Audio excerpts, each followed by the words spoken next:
today's video, nagbabalik ang ating usapan dahil nagustuhan niyo ang usapang OFW. Ngayon, pag-uusapan naman natin kung ano-ano ang gagawin mo kung ikaw ay OFW na, di ba? So, number one is yung paggamit ng iyong tinatawag na sahod o yung salary. Number two, yung time. Okay? So, pag-usapan natin yung dalawang bagay na ito na napaka-importante sa isang OFW. But before that, kung bago ka lang sa aking channel, don't forget to click subscribe, hit notification bell, i-on mo na para updated ka sa mga upload natin mga videos na pwede ka ma-encourage, ma-educate sa reality ng buhay. So, subscribe now and like and share na din po para po mas maganda. Mag-comment na rin po kayo para mas magkaroon tayo tinatawag ng more topic o pag-uusapang bagay na pwede i-share nito lang sa Life Change OFW Journey. So,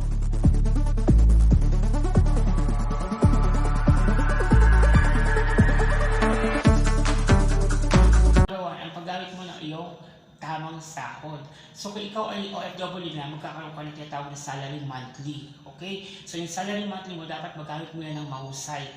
Siguro 4 na bagay ang pwede mong paglaanan dyan. Okay? Ano-ano yung 4 na bagay na to? Number 1 is pay yourself. Siyempre, una, magtabi ka muna para sa sarili mo kasi ikaw walang tatrabaho. Kasi pagdating ng time, tatanda ka, manghihina ka. So, dapat meron ka na muna katabi sa sarili mo.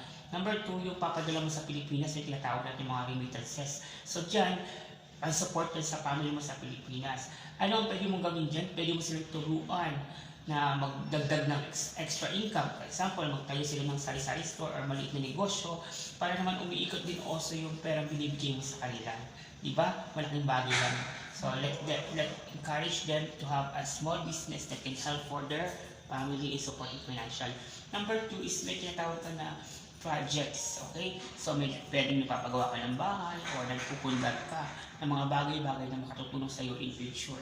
At yung number 4, syempre kailangan mabili tayo ng Thanksgiving sa Lord. Kahit papaano, magkaroon ka ng tinatawag na naka-save for your offering para sa Lord. Kasi kailangan mabalik din tayo ng something sa Lord. Kasi biyaya na ng Lord yan eh. So, 4 yan.